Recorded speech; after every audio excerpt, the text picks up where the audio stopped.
Hello, friends, and welcome to another episode of Your Business Story.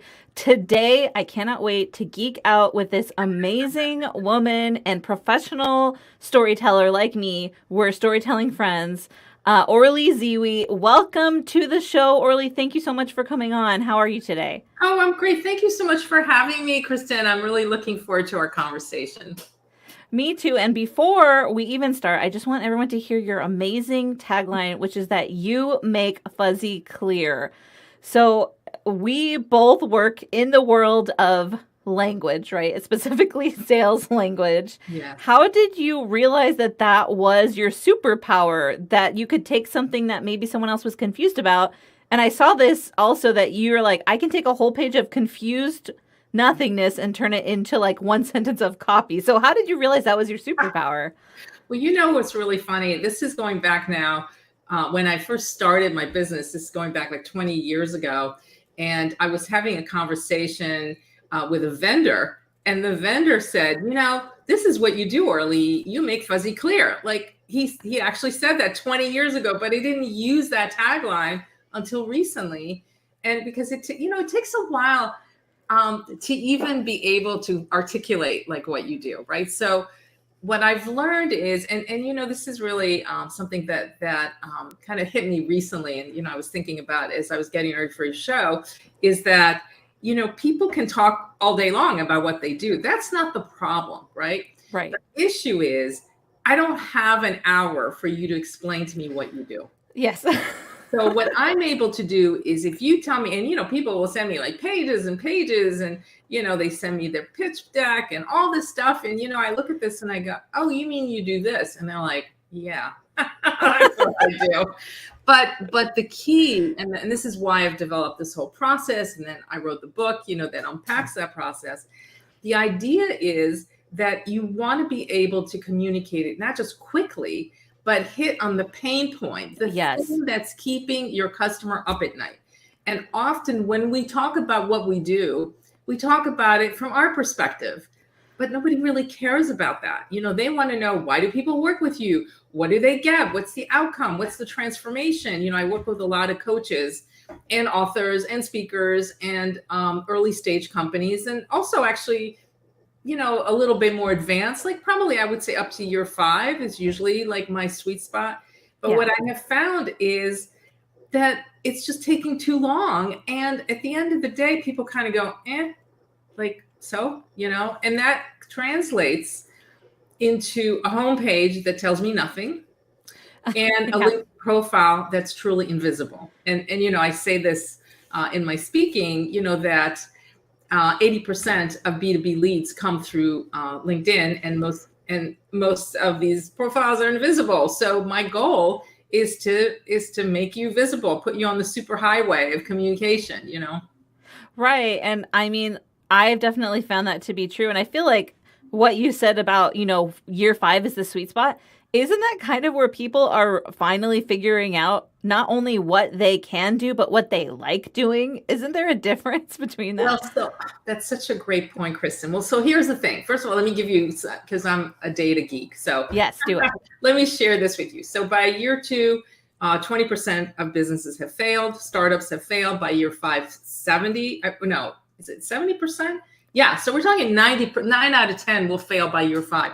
And the number one reason why they fail is no market need. And that's because if you don't take the time to figure out, is there actually a market for this, right? Yeah. So, one of the things I talk about in my book is that so many people will say, oh, yeah, we'll pay for marketing when there's money to pay for marketing, which is like such an insane thing to say, because marketing is the engine to sales. If you don't have marketing, and I don't mean traditional marketing, which unfortunately is what most people, when they think of marketing, they're thinking ads and, TV spots and radio and all this. And the reality is, for a startup, you can't afford that. And it doesn't work anyway. It only works for established companies because they don't know who you are. So doing an ad, not only is it costly, but who are you? This doesn't help me understand who you are, right? So you need to build buzz. You need to build the audience. You need to build brand awareness. That's really your number one job as a startup, is build brand awareness, because people don't know you exist. Right. I always like to say that if you are marketing and you don't have a proven offer, you're lighting money on fire. Exactly. That's such People a are, great way to put it. Yeah, absolutely. You're basically just flushing it down the toilet, right? Or lighting it on fire. Absolutely. I totally agree. And, people have this idea that there's like this magic pill that suddenly it will all be clear. And they think by year 5, well, if we hire more people, if we have more of a track record, and that's all well and good. But the problem is, your salespeople still need to know what you do. yes. What are So they selling after what are they all? selling? Right. So again, you're kind of tying their hands when you don't give them, that elevator pitch, the key messages. I mean, that's the process, that I've developed is all about that. Like, how do I talk to people and how do I know if I'm in front of my ideal customer? Because otherwise, everybody's a customer, sure, right? Yeah, anybody, I hear this all the time with startups. Well, everybody needs this. Well, yes, and do you have $1 million to spend on marketing to all of these different people? Because Right. how are they going to find out about you, right? Yeah. So I always say niche is best. Yeah, and that's something that I've like really focused in on in my own business because I realized like my favorite thing is ghostwriting. I love writing books. Obviously, like I'm a copywriter. I was working on headlines before we hopped on this call. And, you've got the pain points, you've got the value, all of that fun stuff. But I realized I'm like, I actually don't want to work with people who can't afford me. And everyone thinks they need a book, right? And a lot of people do need books. Let me just say that, especially for if you want that extra level of expertise in business, a book helps cement that in such an easy way. But I realized I'm like, not every business owner is my target audience because not everyone can afford a book and not everyone needs a book, especially if they don't have a proven offer, which I found over and over again. I'm like, okay, what's your business? And I'll talk to them for 20 minutes. And at the end of the call, I'm like, do you want me to tell you the truth? And they just look at me and they're like, yes. I'm like, you don't actually have a business. You only have one offer and you haven't proven that it can work. And they just stare at me and they're like, how did you know? I'm like, even I knew that. I'm like, I just, It's some big secret, right, Kristen? Oh my right. God. That's so funny. Yeah, it's true. It's true. And I think sometimes, there's that shiny penny syndrome. We talk about that, right? Yeah. In our networking group. But, this idea is, well, everyone has a book. Oh, I need a book. It's like, well, what is the book pointing to? If it's not pointing to something, you're in trouble. You've lit more money on fire. exactly. And it really is an expensive undertaking. I mean, it took me a while, to write my book. And the whole time I'm thinking, oh, do people really need this book? And as it turns out, yeah, they actually do. Right. So that was nice, Yeah. But it's funny because, to go back to what you said about, proven concept. So I spent 20 years building this concept. And then I started tweeting about it and kind of unpacking all the learnings and writing about and guest blogging and little by little I built a book around these ideas. And then because I'd spent all this time really proving it and finding out what were the best ways, I had these chapters. They kind of wrote themselves, because I also had these exercises that I provide in the book, and you can try to do it yourself. Absolutely. Most people aren't able to do it by themselves. Right. They need help. Because they need accountability. It's I always, I love this example of, people, there's so much out there. My God, the issue is not content, right? We are like content up to our eyeballs, right? Yeah. 24/7. You can get everything. There are videos, there's all, but I liken it to somebody gives you the American dictionary. It's got every word in the English language. And now go ahead. You've got all the words. You can write a novel. Go for it, right? It's like, that's not how that works. No. Yes. I mean, I'm preaching to the choir here, Right. but I thought you'd appreciate that analogy. No, I love that. I love it. And yeah, I have several. I have like a shelf full of like the fattest books you can possibly imagine. Because I'm also a certified copy editor, even though I don't do that anymore. Because as it turns out, there's not a real market. It's unfortunate, but people don't appreciate how amazing editors are. They And don't. I agree. even with my friends who are still doing it, I'm like, I don't know. They're like, I want to quit. I'm like, yes, I hear that 100%. Because no matter how amazing something is, if there's not other people out there who are willing to pay for it, you don't have a service to sell. You don't have a product to offer. Even if it's the greatest thing since sliced bread, if you haven't done your due diligence and found out whether people, because a lot of times people build their own workaround and, or, the culture changes. It used to be, I mean, I worked with typesetters for a year because before I went into consulting, I had my own design and marketing communications firm, and I ran that for 14 years. And I worked with amazing typesetters who are now all gone because nobody cares about the perfect balance between every letter and every number. But the nice thing is that I was trained by those people, so I actually can see the difference, which can be a double-edged sword because sometimes you wish you didn't. Yeah, that's true. I was reading a book yesterday, and then I went on my poor husband. I went on a 40-minute rant about M dashes and N dashes, and Oh God! Oh yes. He's like, I'm is with there a you. difference? I'm like, yes, there is. Let me explain. Is there a difference? Because people just don't know. Like in the book, they were using an N dash like an M dash, which I'm like, N dashes are not punctuation. M dashes are. And so before I go crazy about this on here, which I'm sure no one cares about, it's like you notice those things that you can't unsee, right? But you're like, okay, the world doesn't care as much about this as I do, so I can't get paid a lot to do this. No. And see, that's exactly my point, right? It's not that no one cares about it, is they don't care enough about it to actually pay to fix it. Right. And unfortunately, we are less and less because of, our social media and smartphones, which are not smart about punctuation, apparently. No. So we've just kind of learned to go, good enough. It's good enough. And so you also have to be able to read the room, read what's going on in the culture. I mean, 30 years ago, people cared about this stuff. Well, somebody did. I don't know. Maybe they didn't, because they didn't have access to all these programs, right? I mean, so Yes. now it's like, no. So yeah, I think to your point, Kristen, it's more, are people willing to pay for it? Because if they're not willing to pay for it, this could be the most amazing thing ever, but you will literally go out of business. Yeah, and I think like in my own business journey, I have like this long list of failures, which I love. I wear it like a badge, right?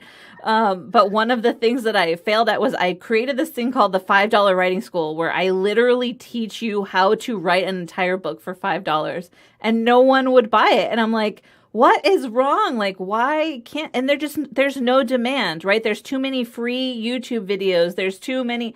So I'm like, I need to get out of this industry. That's when I realized I can use storytelling for something that people it will make them money, right? And that's where Right.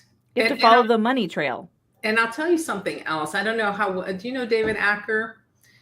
He's like the grandfather of branding. He wrote a book, Building Strong Brands. He's written several books. He's now on YouTube, He was able to make that switch, But one of the things he talks about in his book, Building Strong Brands, is that what you charge is directly correlated to the value that's perceived about it. So when you charge $5, people go, well, I can get it for free, right? If you charge $10,000, people would say, this must be something really good, right? It's just the way our brains work. We equate money with value. Now, of course, you have to be able to deliver, right? You can't just right. But we assume you have the goods. It's not about that. But yeah, I totally get why nobody bought the $5. And I have seen that with my own practice, that as I've raised my prices, you get better clients because now people have skin in the game. If you give it away, first of all, there's this, is it really worth it if you're charging so little? So some of that is on you to do the research and make sure that you're, and now I know, like people have even said to me, oh yeah, that's very reasonable. That's in line with, right. So, that's really good to get that kind of feedback. Right. And it's just like, you don't know what you don't know. And back then I was following like all these like gurus are like, hey, if you have like a $5 or $7 offer and then you upsell, you're going to be rich. And it was just like, they didn't deal with the demand problem at all. They're like, just build this and people will buy it. That is wrong. That's not how it works. I don't know if you've read my article, literally called "If You Build It, Will They Buy?" I've seen it. Yeah. I was like, oh, yeah, I know the answer to that already. Yeah, because it's like we're not all building a field of dreams. I liken it to the movie, and people aren't going to line up for days to come and see, ghosts of baseball on Legends Past play a game of baseball, right? But what I find really fascinating about our conversation is this idea that there's so many misconceptions out there. So I look at it more, from the marketing standpoint. Everyone thinks, oh, marketing, that means I need an ad, I need a spot on the Super Bowl. Do you know how much money it costs to have a 30-second spot on the Super? It's like millions of dollars. You could feed everyone in the country for a couple days at least. Yes, you could. And I think part of that, again, it goes back to only established and very big companies. That's why you see car companies, you see Nike, you see big companies, because they're the ones who have that budget to do it. And they have the consistency and they have the ability to deliver, right? Like if you see a car commercial and you're like, I want that car, can you go buy it immediately? Yes, you can. Right. Well, in theory, right? Because there are shortages now. I know. And it depends which car. But I mean, I think we're both in the B2B space, the business to business, which is very different from the B2C, the business to consumer space. Yes, true. I do not go into the B2C world because that is a very specialized it is industry. But within the B2B space, one of the reasons why my tagline, making fuzzy clear, why that resonates is because every single person, every single client I've ever had, the first thing they say to me is, nobody knows what I do, or I can't explain it. I can't explain it. Yes, I hear that all the time. I can't explain it. It takes too long.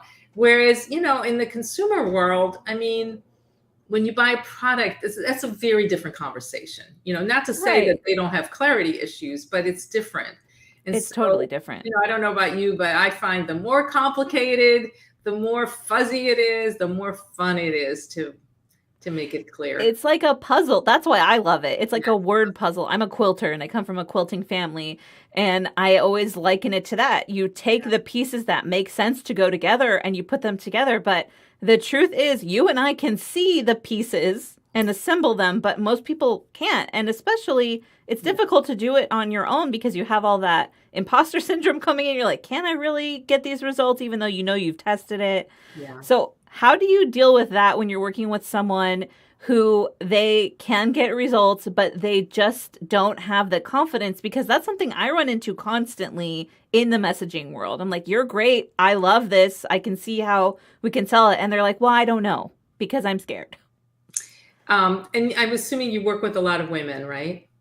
I do work with mostly women, and usually I work with service providers. So like you said, B2B, they have their own business that they're providing a service just like I am. It's like businessception.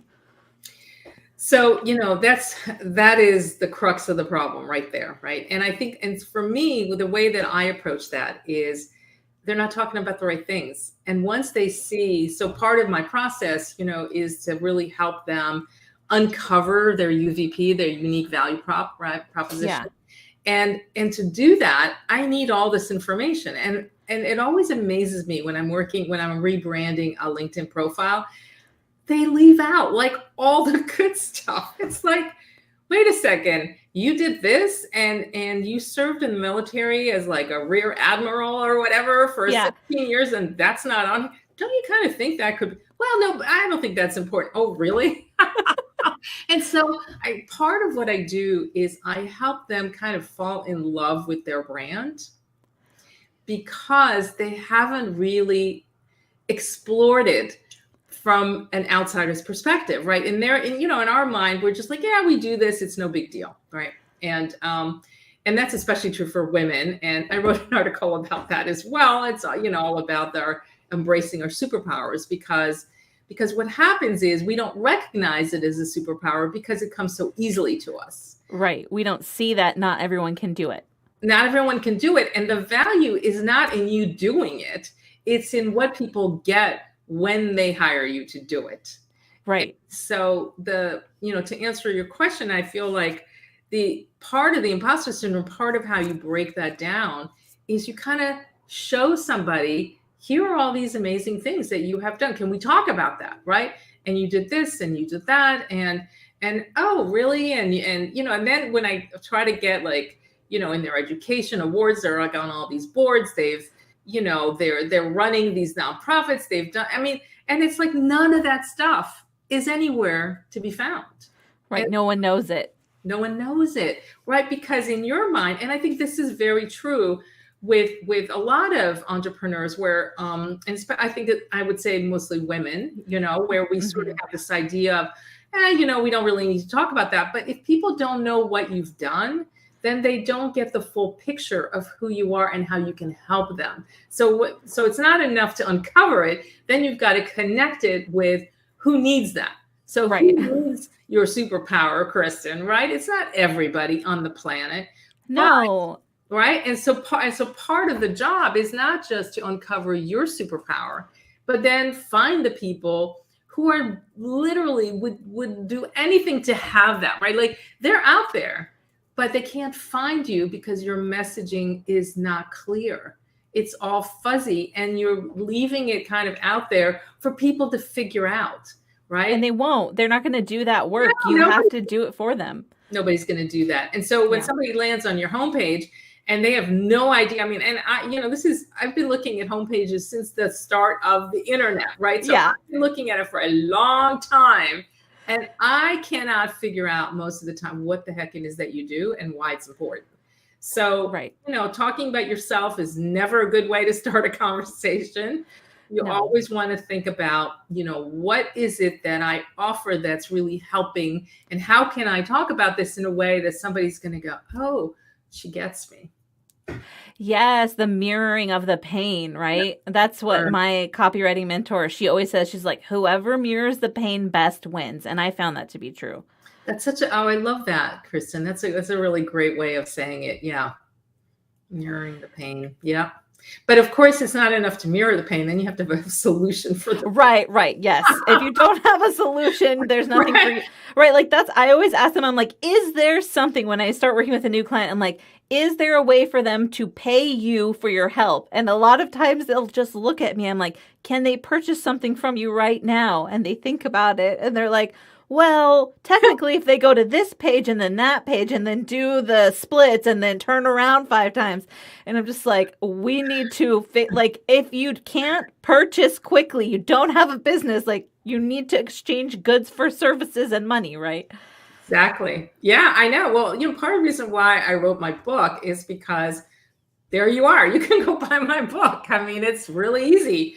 But the other thing is that it also allows people to see that this is, it looks easy because, I've been doing it for a long time. And as you know, Kristen, that's our superpower. We're able to do it. And it's something we know how to do. But for most people, it's not that easy, and then they struggle along, and all of a sudden they go, yeah, maybe I should really call Kristen because I think I don't know how to do this. Well, and honestly, so I was a certified copy editor and then I became a copywriter when I realized, I can't sell this service. But the thing that helped me the most about being a copy editor was that I could do the 5 C's, which are clarity, concision, consistency, correctness in the vein of clear communication, right? And that's something that copywriters have to do. And when I realized those 2 things were connected, I was like, they're connected. And I tried to go out and tell everyone, look at this. These 2 things are connected. Isn't this amazing? And everyone was like, we don't see it. You're never going to make a successful business out of this. You should just quit. And I was like, what? So things that are clear to us are not necessarily clear to other people.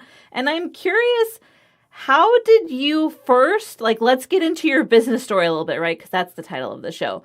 When was the first time you sort of realized that I can look at this chunk and I can make it into something that is clear and that is concise? Was it as a child or was it in the beginning of your career? When did you realize that I can actually take words and make them better?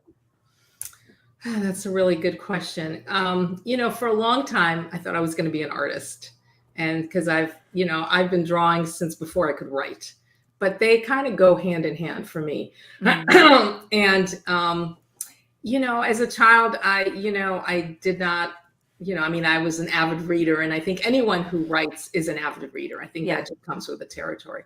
Excuse me. But growing up, because I grew up, multicultural, multinational. I grew up in other countries. English is actually not my first language, and I think that is great training for someone who's translating something, right? So, I actually thought for a while that I was going to become a translator in the UN. Like that was something I thought about doing, right? Because languages come very easily to me, but what I realized is in that process of learning different languages, and, you walk into a room and you can't speak the language. You don't know what people are saying, but you know how they're behaving. And I feel like that has really helped me because I always look for the subtext. Yeah, I love that. Yeah, I can relate in some way. I lived in Hungary for 1.5 years, and I lived in Greece for 7 years. And so my kid's first language was Greek, not English. But it's a lot of work that you don't really think about from a language perspective until you're in it, right? Like you're like, okay, this person said this. And not only that, but cultural things come into it because what they say might not be what they mean at all. And I experienced that lots of ways in both Hungary and Greece, where you say someone says something and you're like, another person's like, they don't mean that. And you're like, oh, okay. So what do they mean? A sense of humor does not culturally translate either, by the way. So, and the proof of that is that in France, where I spent a lot of time in French-speaking countries, Jerry Lewis was a god in France. So there you go, right?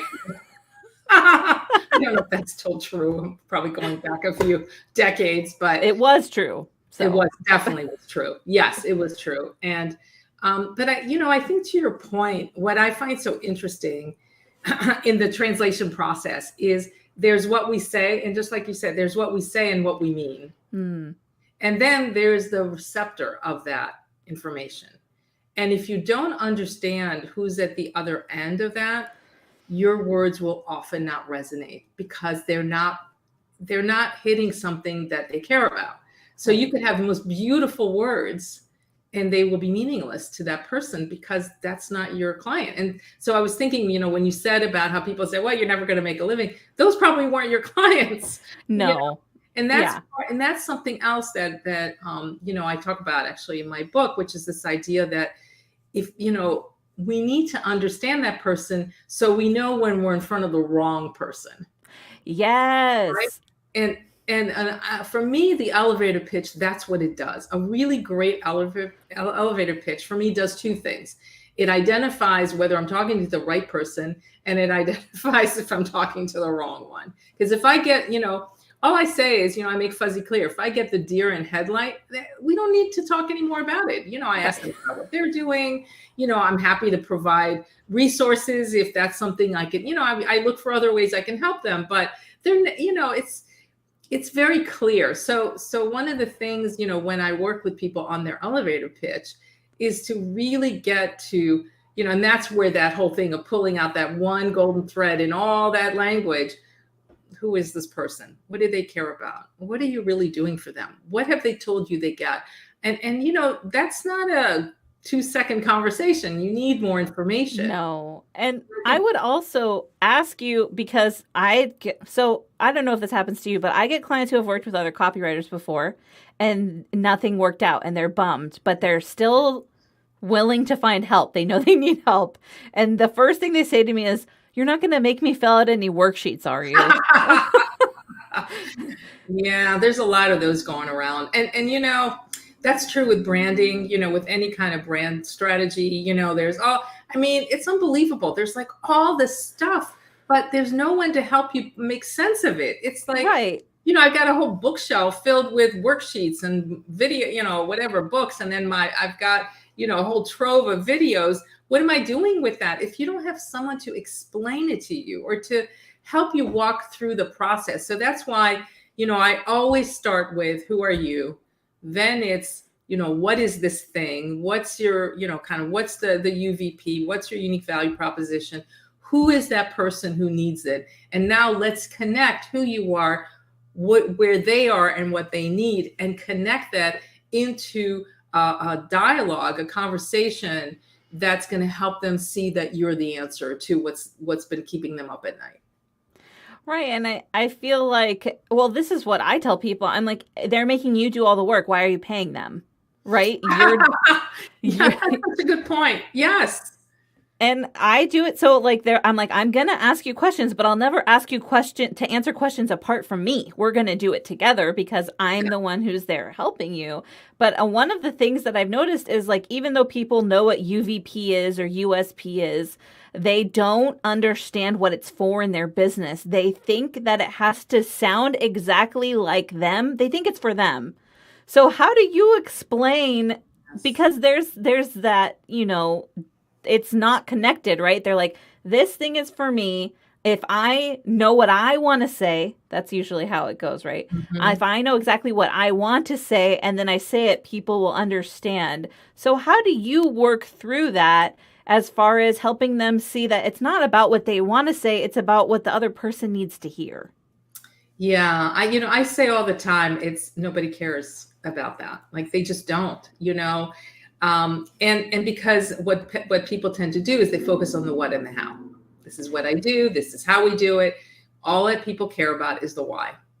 Why do people work with you? Why would I want to work with you? Why would I mean, even if you're not talking about specific budget, if I don't get the value, no matter what you charge for it, I'm not going to want to do it. So right. the key I found is to listen. So I really start by trying to understand what is going on for you. What have you tried? Who are these people? And a lot of times, they don't even know who their ideal client is. They think it's like everybody, right? So the first step is to really kind of pull back from that and to say, okay, let's look at this person. So that's why I do a whole process around that. We do an empathy map. I really get clear on who this person is, and then once you understand that, then actually, it's funny because what I realize is, you've got all the answers.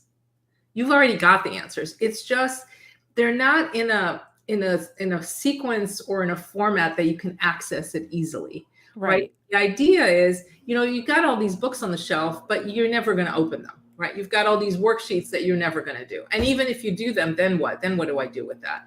Right. So, what do I do with the worksheet after? Do I do with it? And I mean, it goes into, and then you get these nice binders. We don't do any of that. It's like you do these exercises, you send me the answers, and then I synthesize it, and then we work through it together, and together we come up with what is this, right? And then it becomes part of you, right? Because the whole idea is, these have to be your words. I'm not the one who's going to be saying them. If it doesn't sound like you're not going to attract the people you like working with. Yeah. Exactly. Yeah. Okay, I just want to are you okay like criticizing other businesses? Can we talk about pricing for a minute? I won't be specific. Can we reframe it as, instead of criticizing, can I just weigh in on it? Yes, I love that. Yeah, there's like different ways of saying it too. Like one is like throwing rocks, right? And one is casting doubt. I always go with casting doubt in my personal branding because to me that feels better. So, I'm not going to say any names, but there are certain companies out there that they're charging $10,000 just for the branding package. Like they don't work with you on your offers. They don't write any copy for you, which to me is like, what is happening? Like, how do you talk about that with people who are interested in it? Because I know I've worked with people who have paid the money, they've done it, and they still don't have the clarity they need, and they feel defeated, like they did something wrong. Oh yeah, that's a terrible feeling, and I get that a lot. Like, oh my God, I don't know how to do this. And people feel so, like you said, defeated, deflated. They feel like they've screwed up. It's irreparable damage somehow. And I always go back to,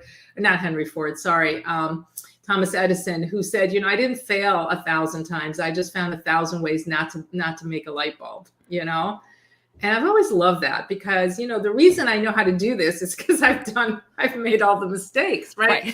So I think the first step is you need to humanize all of this, and you need to show that, I don't have all the answers. I have lots of experience, as you do as well. We have experience, and we've learned how not to do things. And by process of elimination, you figured out what works, and then you get results, and then you track those, and you get feedback from clients. And little by little, the picture kind of comes together, right? So in terms of pricing, this is a funny thing because honestly, it's such a Wild West approach to pricing out there, right? Because you could pay, $7 for something, and you can pay. I have people say to me, "I spent $50,000 on this thing, and I have nothing."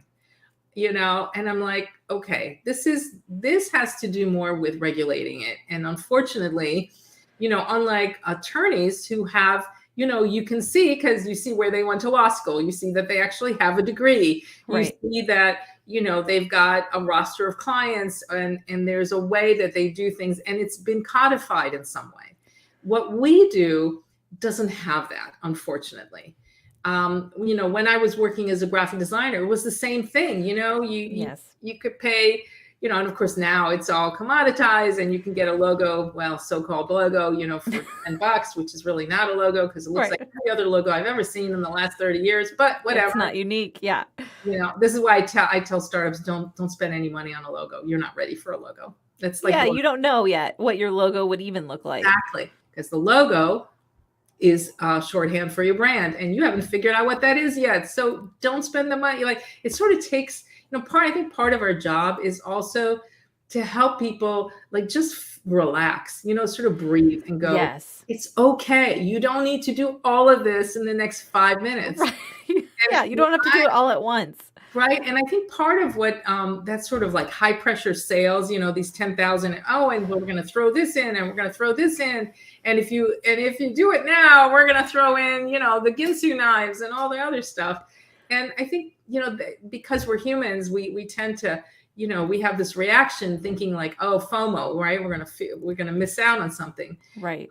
But I think, the work that you and I do, it's so customized, and it's so personal and intimate, and it's, you're really entering into a relationship with the person because they need to tell you things. And, sometimes I call myself a brand therapist, because people tell me, because it's the only way I'm going to be able to help you. So I think the difference is, if someone is not saying to you, I'm going to spend all this time to learn about you, to me, that's a red flag. I love that. And I definitely agree. It is a relational thing. And one of the first things I do, and it's not necessarily a test, but it's just to gauge how we can work together, is I ask the failure question. That's one of the first stories I build my customers, is the story about their biggest failure in their industry. And they always are like, oh, you want me to talk about that? I'm like, what do you think your customers are thinking right now? They're thinking, I failed. Is there someone who can help me? I need to know. And I can tell really quickly by asking that question, are they going to dig deep and bring out the failure or not? And I can basically predict what quality work they're going to get from me based on that one question alone. That's a great question. It reminds me, I say this in my book too, and just in general, I say, if you ask the wrong question, the answer doesn't matter. Yes. So I think that's a fabulous question. I may steal that from you. Yeah, do it. I mean, you'll see. And that's the one thing that I'm always like, I am so transparent about my failures, even recent ones. I never want to appear as if I'm trying to be perfect, because I'm not perfect. And if you hire someone you think is perfect, you're going to be disappointed. And that's also how we get people wanting their money back, right? When they're like, you promised that you wouldn't make any mistakes with my stuff, and you did.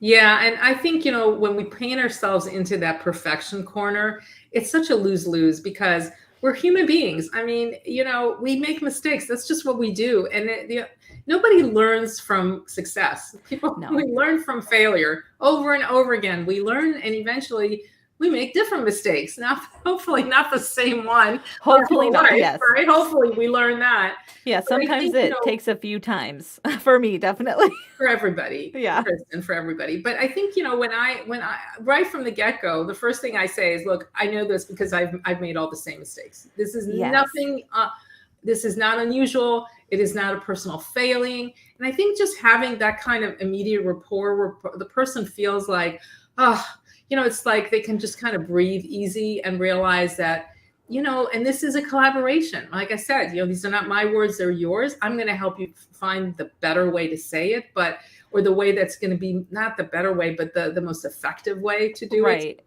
You can get the results you need faster, right? Because the sooner that you attract your ideal client, the faster you can scale.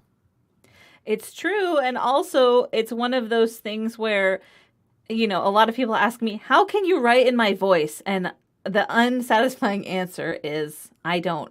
I'm unsure. I don't know. I think the key is listening. That's my guess, right? Like you said, we listen so much, but we're not writing in our voices, right? Our brands sound like us. Like your brand sounds distinctly like you, and my brand sounds distinctly like me, but we can't write for our clients that way.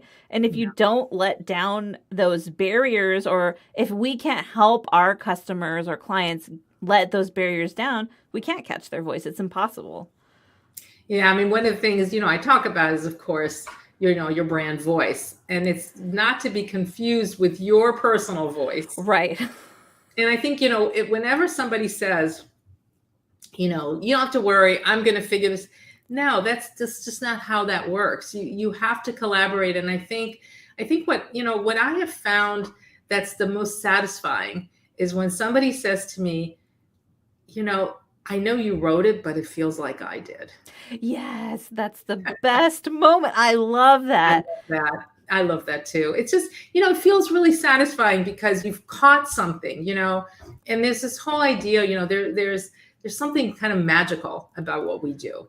It's marketing. I'm sure you've seen this and read this, it's a combination of art and science, right? There is data, there is process, and if you think there isn't, that's why it's hard, because you have to be able to do both. And, that's both the left brain and right brain. And people have a hard time with that, right? So, but it's also, like you said, when we're really close to it, it's very difficult because you have too much skin in the game. I have none, right? What happens, I'm not vested in the outcome. My goal is to help you gain your true, authentic voice and be able to speak in a way that the person who needs you most will hear it and say, where have you been? I've been looking for you.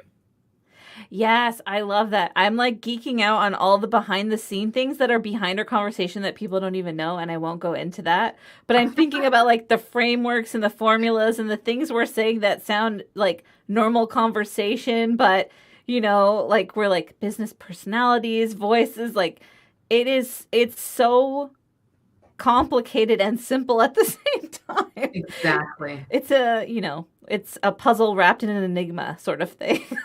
Was it a conundrum? A conundrum wrapped in a something, and then in I don't know. There's a conundrum in there, I think. Too. Yeah, we can add one in because it sounds right to me. Yeah, that sounds accurate. There's another C word, so there you go. That goes. Yes, I do love C words, as you've noticed. All right. Well, Orly, I could literally talk to you all day and have so much fun, but who's the person that you help and how can they get in contact with you? So I think really the best way is just connect with me on LinkedIn. That's really the best way. There's only one Orly Zeewy, as far as I know, on the internet, period, I think. So that's the nice thing about having an unusual name. It's really easy to find me. And, I work with, I would say solopreneurs, early stage companies, founders, startups, and also companies that have been around in the 3 to 5 year mark. That's because I have found that year 3, if you haven't done any of this work, that's when you hit the wall. And by year 5, if you haven't fixed it, that's when people fail. So in the 3 to 5, that's a good time to contact me. So I usually look for people who are, if you're really struggling to get, like, you're just not getting in front of the right people, those are the folks I feel like I can really help the most. I love that. So if you, listener, viewer, are uncertain that you are getting in front of the right people, please contact Orly. Her LinkedIn link is on the screen if you're watching. It'll be in the show notes if you're listening. And Orly, let me ask you our final closing question that I always ask everyone. Are you ready? I'm sitting down, so yes, I'm ready. So if you could talk to the person that you just mentioned, someone who's they're looking to get more visibility, right? And you help them do that in an effective way by creating consistency as well. What would you say to them to get like a quick win or like the most important thing they probably need to know? And if it's something you already said, feel free to double down on it.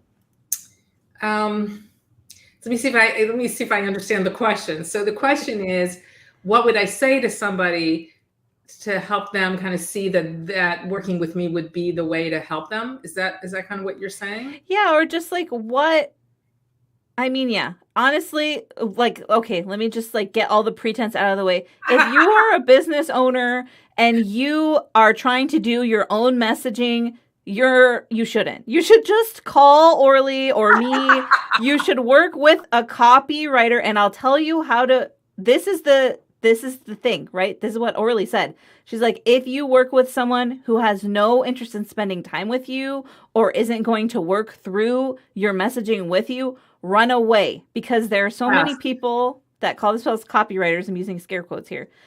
And they have no training at all. And they're guessing. They are literally guessing. So yeah, Orly, feel free to expound on that as much as you want. Yeah, no, that's a really good point. And I think, like I said, it's this combination of art and science, right? So I understand the process because I've built the process. I've read about the process. I've been trained in the process. So you want somebody, who has that, because you have to have that experience, that background.